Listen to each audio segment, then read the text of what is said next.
Hello and welcome to Sloohs' latest Clubhouse clip, a part of a very special series on the road to the Total Solar Eclipse of 2015. This is a spectacular event that is going to be happening in less than half a day now. It's almost here. It's getting so very close. I can almost taste it.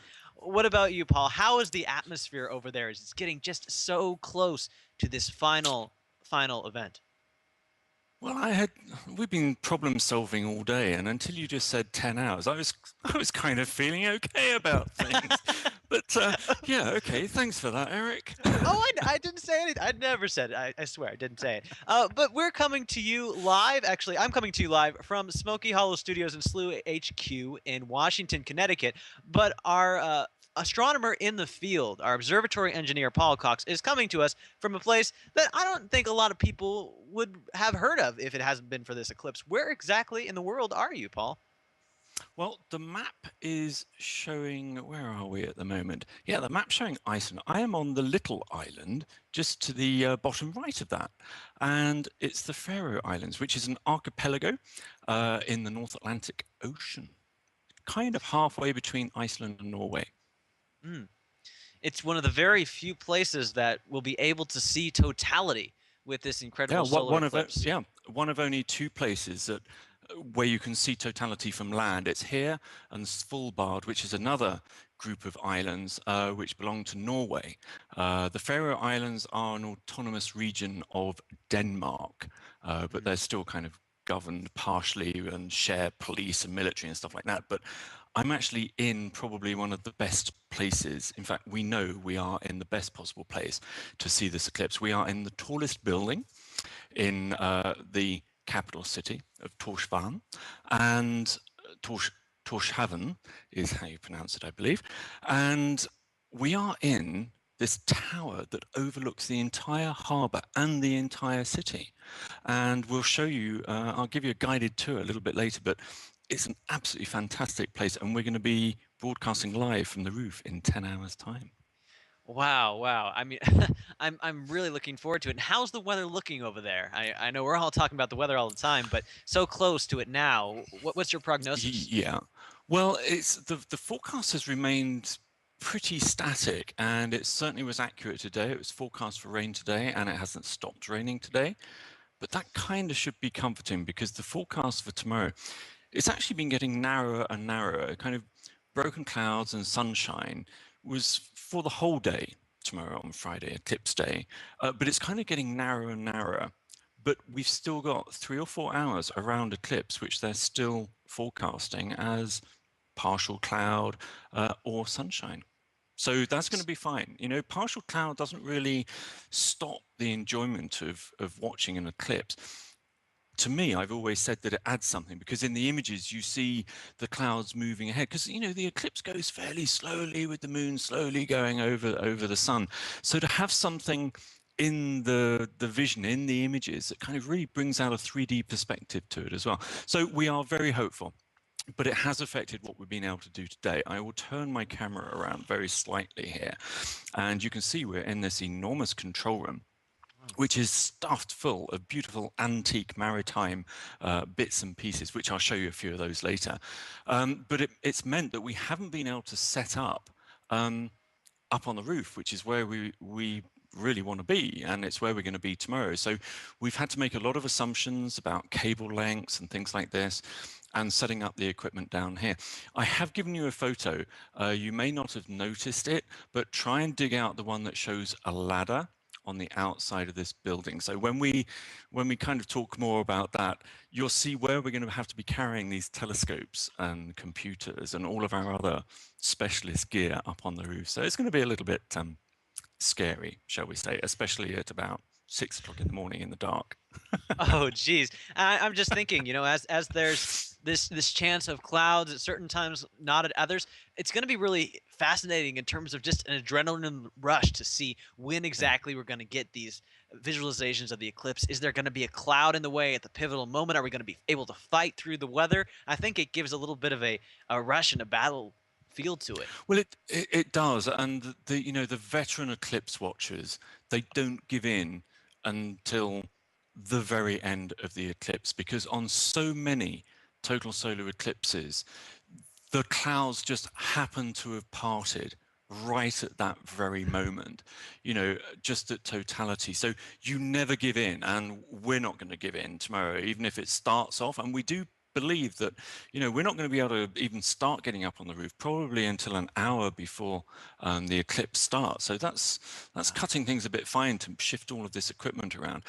But that's because we think it's going to be raining all the way up until that point. Now, here is that photograph. Now, we're going to jump in a little bit onto this, but we are in a building which is the equivalent probably of about 10 stories, something like that. You can see a little bit of the height, but you can see there's a kind of balcony here, a metal balcony, and you can see a white aerial. That's the VHF aerial that they use to talk to the ships. But you can then see this ladder leaning up. Now that goes up, that's what, 3 meters, 12 feet, right?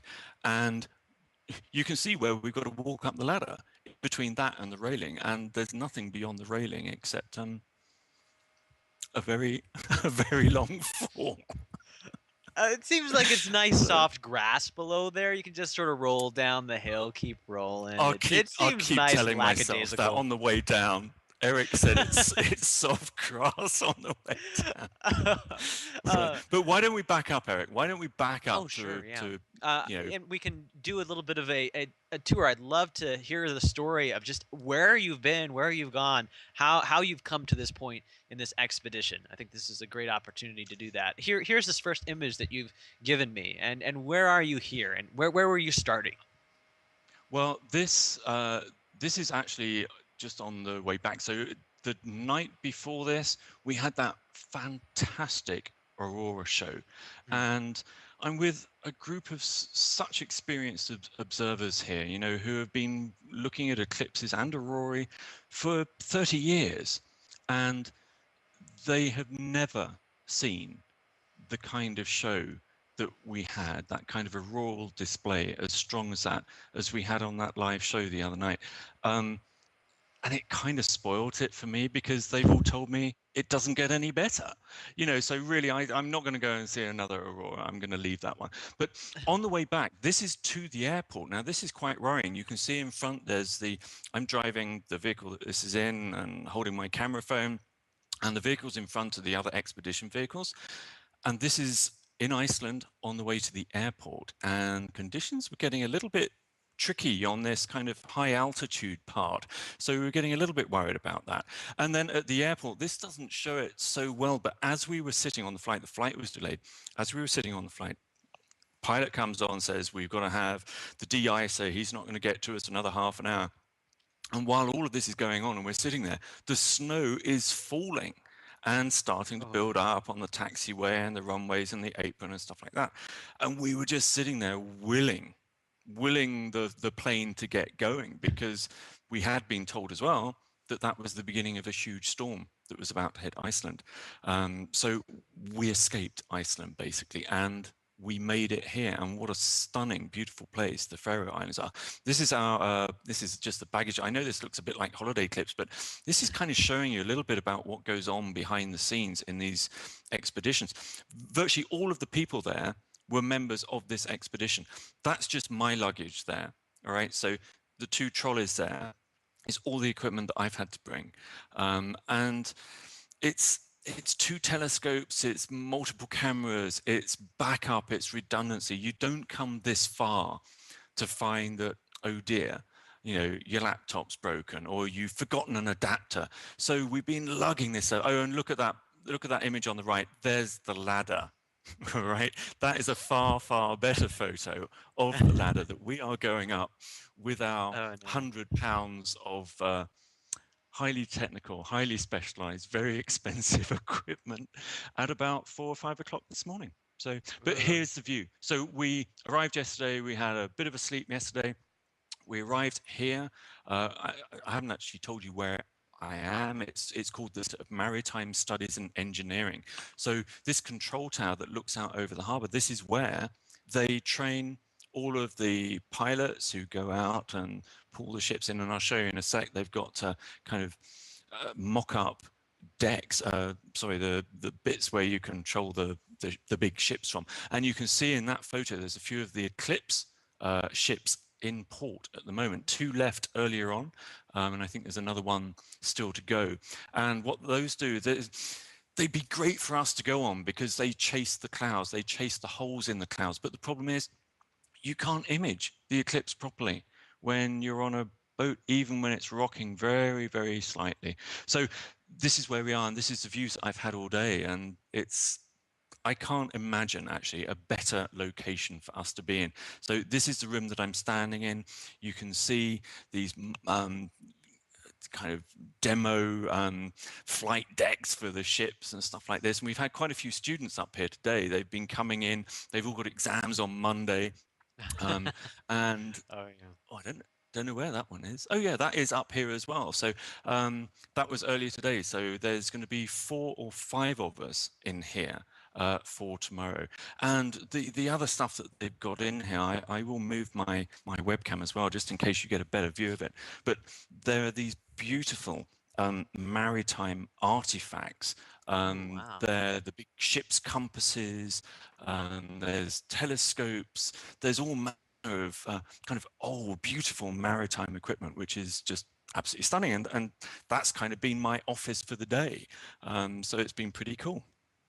I think here's one of them. Yeah, Now, this looks gorgeous. they are. I mean, they're just absolutely beautiful pieces of engineering and carpentry as well. And they all contain, as I say, these ship's compasses, which actually proved very useful to us today. When we first arrived, we needed to find out where we'd be setting up the telescope. So all of these fantastic compasses, which must be several hundred years old, or a couple of hundred years old, some of them, we were able to exactly determine where the sun's coming up. So, and this is some of the, they've got some antique radar gear up here as well. So this is where we're broadcasting from tomorrow, but not inside. As I said, we're going up on that roof. So that's going to be an adventure. That is my office. So that is where I'm sitting now. I've got 2 very large laptops, 2 telescopes, 2 cameras, basically 2 of everything. In fact, we could do with another one of me here. So if there's any volunteers out here, you know, not just to carry the bags, but, you know, there's a huge amount of preparation, you know, that has to go into setting up all of these feeds. And we have the press getting involved as well. Now, this is the this bit of the deck where they teach pilots, ship pilots, how to bring the ships into harbour. So I was joking earlier that if we are clouded out tomorrow, then I'm going to get my hands on that and see if I can actually remotely control some of the ships out there. So bring some Good, of those yeah. Eclipse parties back. Let's make sure we get the Slooh members what they came for. And I mean, just as you're talking through all this, it seems like this whole expedition is so incredibly wondrously delicate. There's so many moving parts that go into it. There's so many things that could so easily go wrong that are just completely out of your control in terms of the weather, in terms of flight patterns, in terms of all of that. And as this goes on, there's so much preparation that you and the Eclipse expedition itself is doing to make sure the best possible chance of getting this incredible view of this event. And I think, even though there's been some, careful close calls in terms of the storm, in terms of the ladder, Yeah. it seems like you guys are so close to getting to something so great. And so, I mean, well, kudos to you really for how far you've come. And we are, all of us here, we're cheering you on and looking forward to seeing what comes out tomorrow, because whatever it is, Well, yeah. it's going to be spectacular. It will. And, you're really right on, about the things that we can't control. But what we have done with all of this technology, with all of the testing that we do, all the setup that we do, we have done everything we can, which is within our control. And after that, this is astronomy, for goodness sake. You can't do anything about clouds if they're going to come. We are very hopeful tomorrow. But actually, the bottom line is we can't do anything about it. So let's not worry about it. Let's do all the preparation we can, go through the event tomorrow, and wait for those clouds to part just at the right time so we see the total eclipse of the sun, which I am so looking forward to.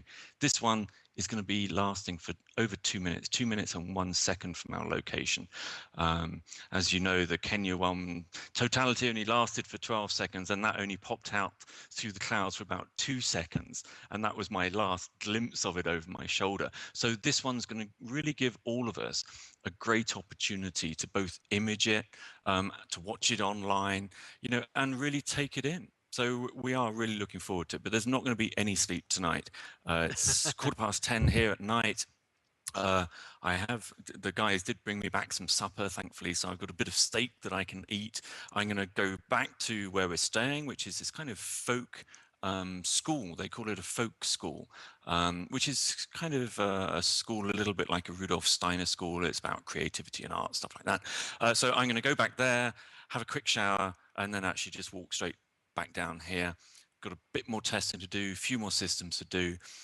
It is a hard deck. They kind of put the floor like a ship's wooden deck, but I'm going to try and find a small corner to curl up in and have a couple of hours sleep. So.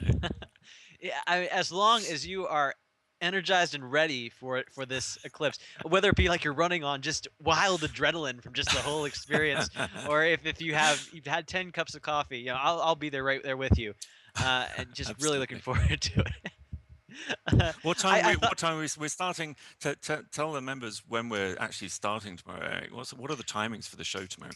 That's a good point. And yeah, I know a lot of you are in the, America's time zones. And so for people on the in Pacific time, it's going to be 1:30 a.m.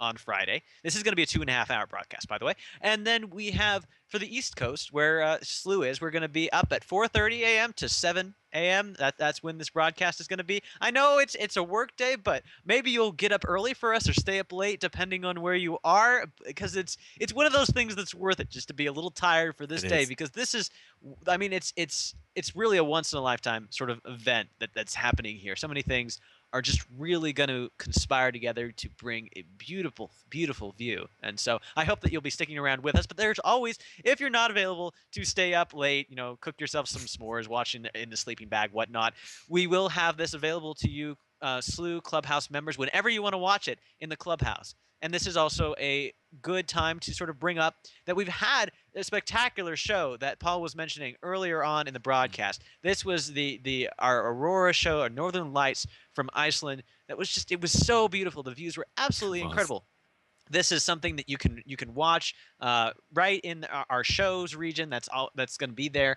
And I'm also going to let you know, exclusive to club members, there's this page that we have, the Journey to the Total Solar Eclipse, which has all this different information and just stuff that is exclusive to members that you can peruse, that you can see. And just scrolling down here, here's looking at some of the aurora imagery that we just have in the Clubhouse right here. Like, just and those are just in the Clubhouse. Those were not part of the show. Those are you. Well, it can't be, because that was actually me standing in that last photo. So this is what we're doing. This is one of the benefits of membership. There's a lot more content in there, and this was, frankly, we didn't have the time to be including all this stuff in the show, and we were watching the live images. So it's a great place to download. And Eric, haven't we got a kind of really special thing, which is going to suit people who are in the States on Saturday, for people who That's can't necessarily stay up tomorrow. So what have we got planned on Saturday?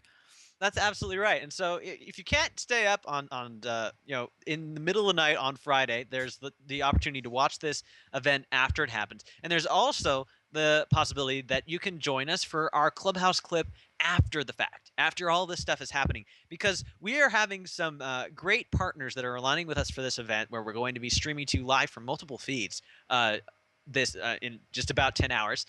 But there's also going to be some partners that we have that will not have the equipment to stream live for us, but they're also going to be taking pictures of the eclipse where they are and sending it to us after the event. And so we're going to be able to share with you some never before seen images of the eclipse the day after, just exclusively for you members in the Clubhouse this Saturday at 6 p.m. Eastern, 3 p.m. Pacific.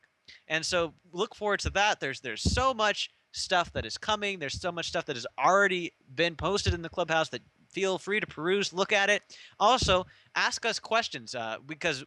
during this final Clubhouse clip of this series, we want to address all these things that you're curious about. This is a series for you guys about getting into the shoes of an astronomer, going on an expedition to a foreign land to see the incredible views of some celestial event. And so if you have questions for us, you're welcome to ask us on Show Central on the Eclipse page here, and we would like to address them on the show as much as we can for you that Saturday. So engage with us. We would love to hear what you think and what you're wondering about. But yeah, so let's see. Any last thoughts, Paul, that you might have going into this eclipse that you'd like people to sort of have in mind or prepare for as we're getting ready for this Oh, this incredible I, broadcast? I, I think I just say to all the members out there, just come along for the ride in 10 hours time. You know, it's going to be a laugh, whatever happens. And Yeah. we stand a very, very good chance of seeing some absolutely spectacular views of a total solar eclipse tomorrow. So it's a not miss event, don't miss it. So, Absolutely.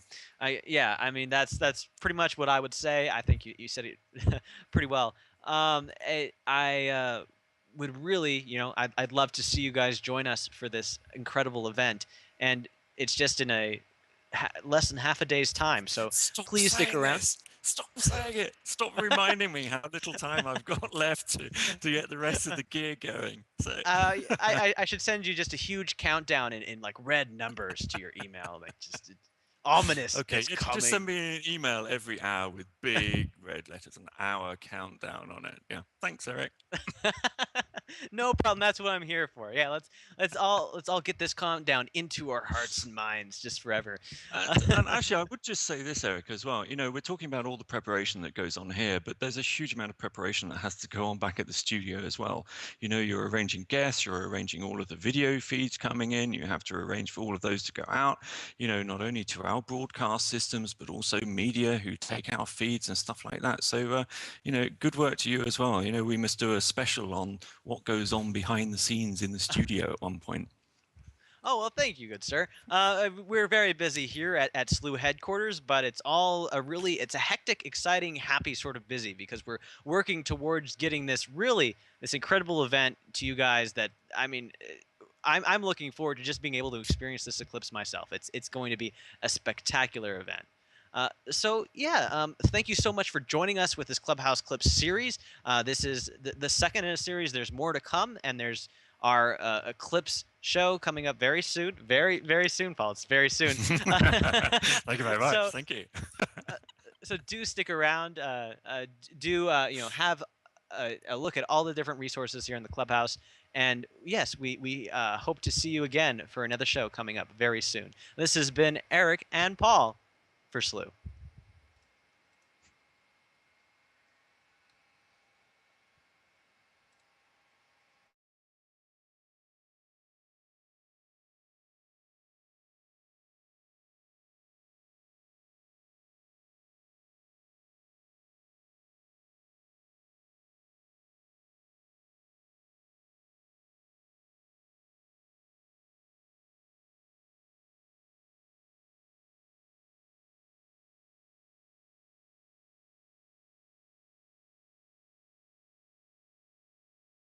have heard of if it hasn't been for this eclipse. Where exactly in the world are you, Paul?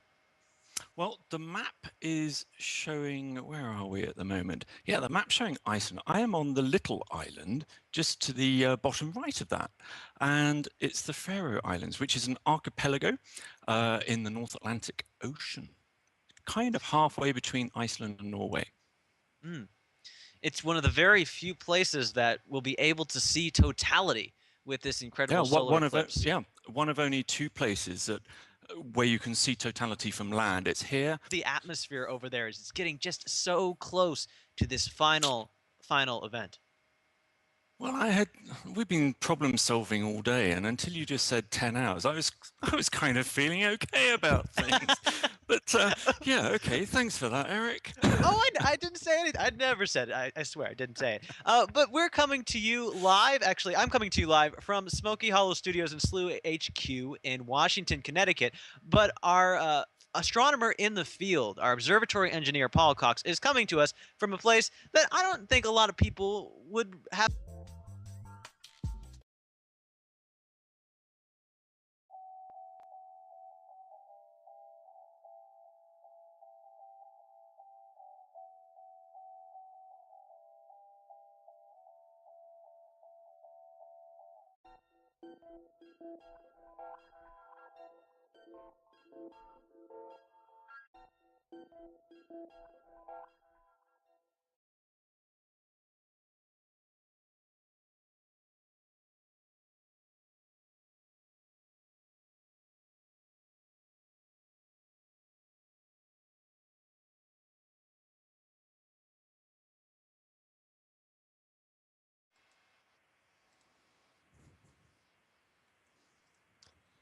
Hello and welcome to Slooh's latest Clubhouse clip, a part of a very special series on the road to the total solar eclipse of 2015. This is a spectacular event that is going to be happening in less than half a day now. It's almost here. It's getting so very close. I can almost taste it.